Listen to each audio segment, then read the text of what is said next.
Hello friends, I hope ನೀವೆಲ್ಲರೂ ಚೆನ್ನಾಗಿದ್ದೀರಾ. ಇವತ್ತು ನಾನು ಎಗ್ ಬುರ್ಜಿ ಮಾಡ್ತಿದ್ದೇನೆ. ಸೊ 4 ಎಗ್ ಯೂಸ್ ಮಾಡಿ ನಾನು ಬುರ್ಜಿ ಮಾಡ್ತಿದ್ದೇನೆ. ಇಲ್ಲಿ onion, ginger garlic, tomato, green chilli ತಗೊಂಡಿದ್ದೇನೆ. ಸೊ ಫಸ್ಟಿಗೆ ನಾವು ಪ್ಯಾನಿಗೆ ಕೋಕೋನಟ್ ಆಯಿಲ್ ಹಾಕಿ ಚೆನ್ನಾಗಿ ಬಾಯ್ಲ್ ಆದಮೇಲೆ ಇದಕ್ಕೆ ಕರಿ ಲೀವ್ಸ್, ಜಿಂಜರ್, ಗಾರ್ಲಿಕ್ ಹಾಕಿ ಚೆನ್ನಾಗಿ ಫ್ರೈ ಮಾಡಬೇಕು. ಸೊ ಇದು ಫ್ರೈ ಆದಮೇಲೆ ಇದಕ್ಕೆ ಆನಿಯನ್, ಗ್ರೀನ್ ಚಿಲ್ಲಿ ಹಾಕಿ ಒಳ್ಳೆ ಚೆನ್ನಾಗಿ ಫ್ರೈ ಮಾಡಬೇಕು. ಒಂದು 4 to 5 ಮಿನಿಟ್ಸ್ ಚೆನ್ನಾಗಿ ಫ್ರೈ ಮಾಡಬೇಕು.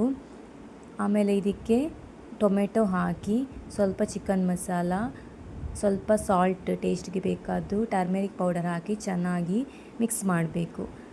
ಅಗೇನ್ 3 ಮಿನಿಟ್ಸ್ ಹಾಗೆ ಫ್ರೈ ಮಾಡಿ ಆದಮೇಲೆ ನಾವು ಎಗ್ಗನ್ನು ಕಟ್ ಮಾಡಿ ಇದಕ್ಕೆ ಹಾಕುವ.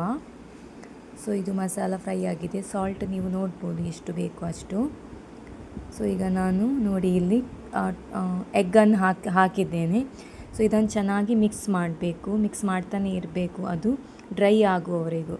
ನೋಡಿ ಮಿಕ್ಸ್ ಮಾಡ್ತಾ ಇರುವಾಗ ನಿಮಗೆ ಹೀಗೆ ಬರಬೇಕು. ಲೋ ಫ್ಲೇಮಲ್ಲೇ ಚೆನ್ನಾಗಿ ಮಿಕ್ಸ್ ಮಾಡಬೇಕು. ಸೊ ಈಗ ಬುರ್ಜಿ ಇದು ರೆಡಿಯಾಗಿದೆ. ಇದಕ್ಕೆ ಕೊತ್ತಂಬರಿ ಸೊಪ್ಪು ಕೂಡ ಹಾಕ್ಬೋದು. ನಾನಿಲ್ಲಿ ಹಾಕಲಿಲ್ಲ, ಹಾಕಿದರೆ ಒಳ್ಳೆ ಟೇಸ್ಟ್ ಬರ್ತದೆ. ಸೊ ನಂದು ಎಗ್ ಬುರ್ಜಿ ರೆಡಿ ಆಗಿದೆ. ನಿಮಗೆ ಇಷ್ಟ ಆದರೆ ಲೈಕ್ ಮಾಡಿ, ಶೇರ್ ಮಾಡಿ, ಕಮೆಂಟ್ ಮಾಡಿ. Thank you for watching.